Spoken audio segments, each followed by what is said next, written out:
जितनी चिंता तुमने की धन धान्य प्राप्त करने के लिए, जितनी चिंता तुमने की स्त्री पति मां बाप बेटी के लिए, संसार में समृद्धि के लिए, इतनी चिंता अगर तुम कर लेते भगवान के चरणों में प्रेम करने के लिए, तो यमराज के द्वार से सदा के लिए छुट्टी मिल जाती। अर्थात लोग संसार में कितने साहसी कार्य करते हैं, कितनी कठिनाई के कार्य करते हैं, लेकिन भगवत प्राप्ति में उनको लगता बड़ा कठिन है।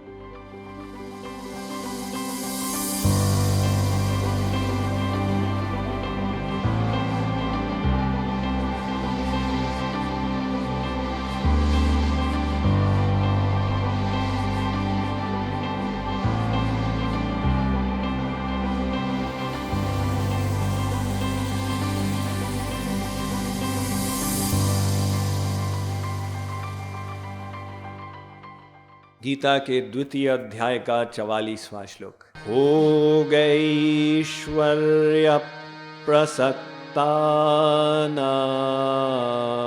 भोगैश्वर्यः प्रसक्तानां तया पहृतचेतसा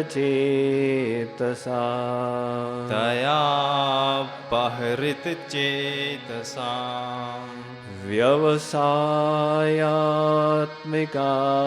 बुद्धिः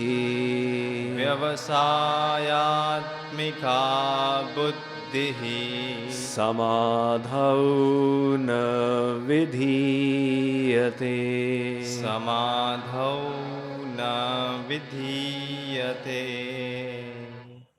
कुछ भी प्राप्त करना हो संसार में तो दृढ़ निश्चय करना पड़ता है। अगर आप एक घर बनाते हैं तो वहां भी कितनी बाधाएं आती हैं। कॉन्ट्रैक्टर ने धोखा दे दिया, मजदूर चले गए, दिवाली मनाने के लिए पड़ोसी ने परेशानी की, पुलिसमैन ने अपना इतराज किया। ये सब बाधाओं को पार करने के लिए दृढ़ संकल्प जरूरी होता। तो भगवत प्राप्ति की यात्रा ये जीवन की सबसे बड़ी यात्रा एवं सबसे कठिन यात्रा। ये बाहर की यात्रा नहीं, ये अंदर की यात्रा है। तो अंदर की यात्रा में हमारा ही मन, हमारी ही बुद्धि गड़बड़ करेंगे, लेकिन जब दृढ़ निश्चय होगा तो फिर माया देवी के विभिन्न कठिनाइयों को साधक आसानी से पार करता जाएगा। अगर साधक धीरे धीरे चले तो उसको लगता है छोटी सी परेशानी भी बहुत बड़ी है। हाजी साहब ऐसा हो गया, उसने मुझे गाली दे दी, उसने अपमान कर दिया, इतनी कठिनाई है भक्ति में, मैं नहीं करूँगा। और अगर साधक अपनी साधना में स्पीड पकड़ ले तो उसको बड़ी कठिनाई भी तुच्छ लगती है। अरे कौन सी बड़ी बात है, ये तो मामूली सी चीज है।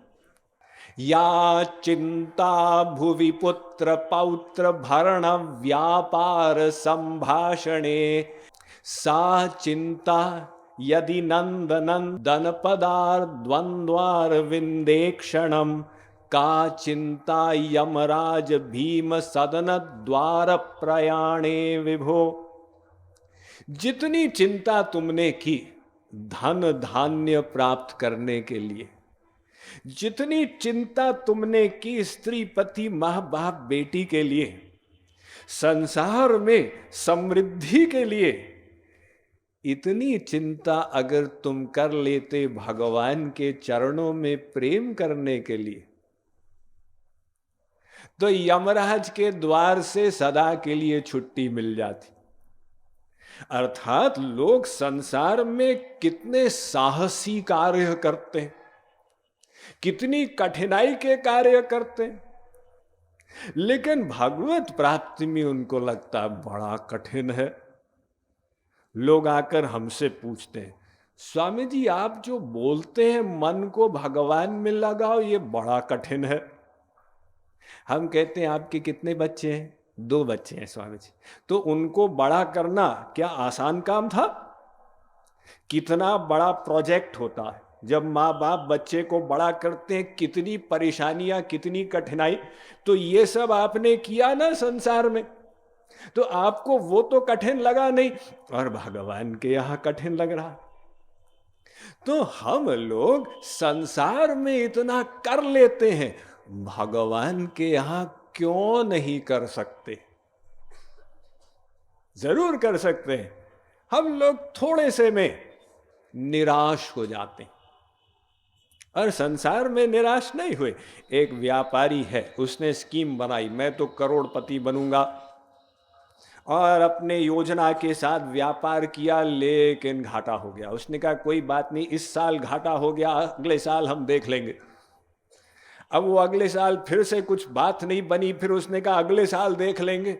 ये देख लेंगे करते करते करते वो मरा। मरने से पहले उसने कहा बेटा मैं तो मर रहा हूं, तू देख लेना। देखिए संसार में कोई निराश नहीं होता, और ईश्वरीय क्षेत्र में हम थोड़ा सा प्रयत्न करते हैं और निराश हो जाते हैं। इसलिए होते हैं कि हमारी बुद्धि अभी निश्चयात्मक नहीं बनी। तो वो श्री कृष्ण कह रहे हैं कि भोग ऐश्वर्य प्रसक्ता नाम, जिसकी बुद्धि संसार के भोग और ऐश्वर्य में लिप्त हो, उसके अंदर वो दृढ़ संकल्प जो इस मार्ग पर चलने के लिए आवश्यक है वो नहीं आता। तो श्री कृष्ण ने पहले पॉजिटिव बताया, फिर नेगेटिव बता दिए। तो अपनी बुद्धि को हम निश्चयात्मक कैसे बनाएं? ये बार बार चिंतन करने से कि मैं शरीर नहीं हूं, मैं आत्मा हूं,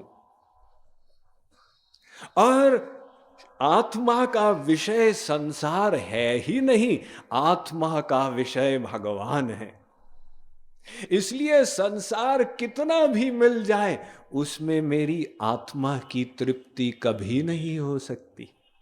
यत् पृथिव्याम व्रीहियवम हिरण्यम पशवस्त्रिय नालमेकस्य पर्याप्तम तस्मात् तृष्णाम परित्यजेत। भागवत कहती पृथ्वी में जितना ऐश्वर्य है, ये सारे का सारा ऐश्वर्य भी अगर एक व्यक्ति को मिल जाए, एक व्यक्ति को, तो भी उसकी कामना का पेट नहीं भरेगा, वो कामना और आगे चलेगी। इसलिए तो ये संसार के भोग की जो वासना है, उसको भगवान से भी बड़ा बता दिया। अब देखिए सबसे बड़े तो भगवान है।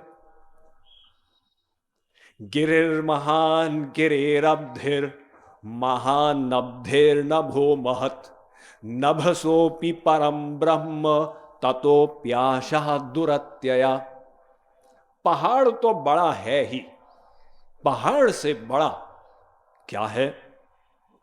समुद्र। समुद्र से बड़ा क्या है? आकाश। आकाश से बड़ा वो तो भगवान ही है, परब्रह्म, जिसके अंदर सब कुछ स्थित है। भगवान से बड़ा क्या है? हली साहब भगवान से बड़ा तो हमने आज तक कभी कुछ सुना ही नहीं था। भगवान तो सबसे बड़ा है, यस्मात् परम ना परम अस्ति किंचित। नहीं नहीं, ततो प्यासा दुरत्यया। संसार में जो भोग की वासना है वो भगवान से भी बड़ी है, क्योंकि सारा संसार मिल जाए तो भी वो वासना की तृप्ति नहीं होगी, वो और आगे बढ़ जाएगी। चक्रधरोपि सुरत्वं सुरत्वलाभे सकल सुरपतित्वं भवितुं सुरपतिरूर्ध्वगतित्वं तथापि न निवर्तते तृष्णा। ये गरुड़ पुराण कहता है, एक राजा, उसको संतोष नहीं है। राजा सोचता है मैं चक्रवर्ती सम्राट कैसे बनूं, और चक्रवर्ती सम्राट को भी तृप्ति नहीं है, वो देवता बनना चाहता। देवलोक जाकर भी फटीचर हाल, वो देवता इंद्र बनना चाहता, और इंद्र ब्रह्मा जी के सिंहासन पर टुकटुकी लगाए हुए। तथापि न निवर्तते तृष्णा, वहां जाकर भी ये संसार की वासना खत्म नहीं हुई।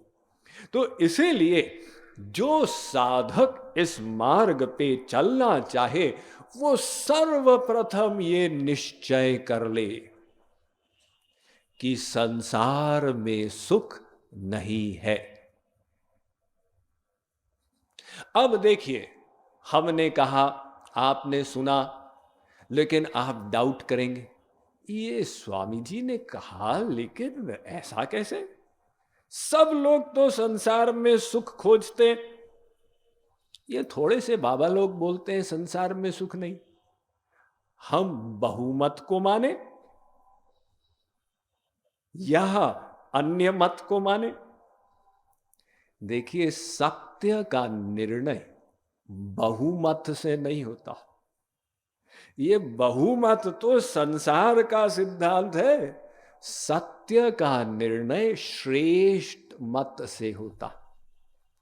अगर 1000 गधे हो और एक मनुष्य हो, तो क्या वो 1000 गधे एक मनुष्य का मुकाबला कर सकते हैं? इसी प्रकार से अगर सब अनपढ़ हो, उनको ज्ञान ही न हो, तो क्या उनका बहुमत श्रेष्ठ है या वो विशेषज्ञ का मत श्रेष्ठ है? एक बार एक इंस्पेक्टर ऑफ स्कूल्स एक स्कूल में गए।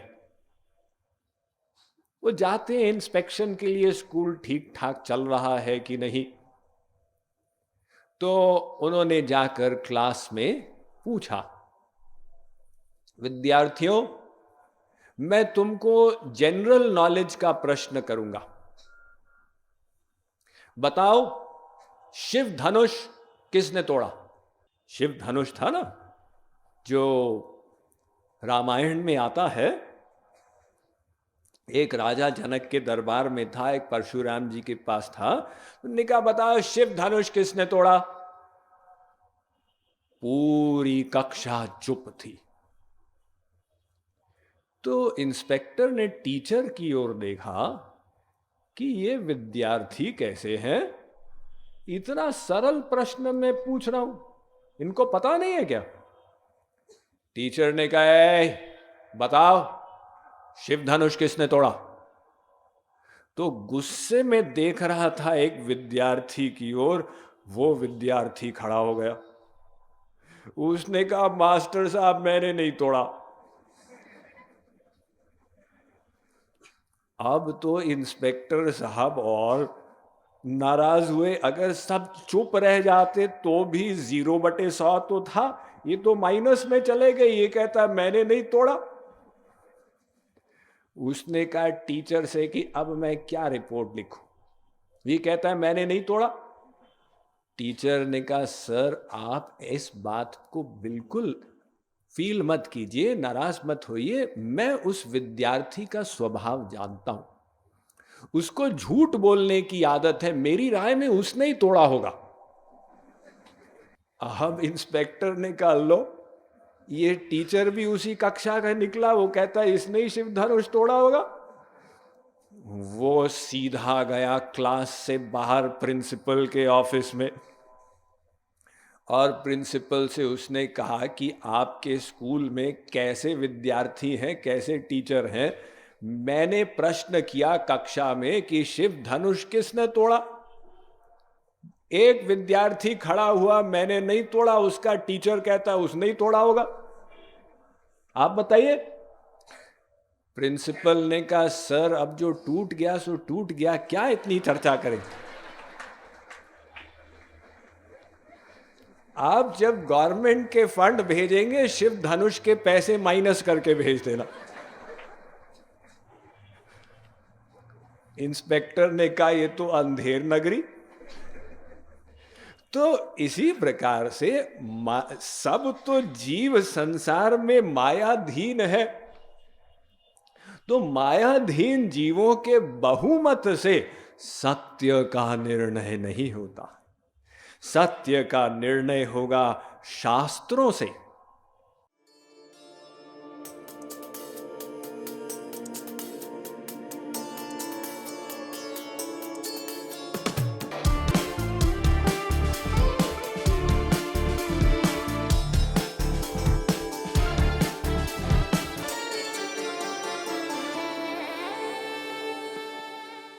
Mind management, life transformation, power of thoughts आदि प्रेरणादायक एवं आध्यात्मिक वीडियोस के लिए सब्सक्राइब करें स्वामी मुकुंदानंद हिंदी यूट्यूब चैनल को और बेल आइकन को अवश्य दबाएं ताकि आपको ये वीडियोस मिले सबसे पहले।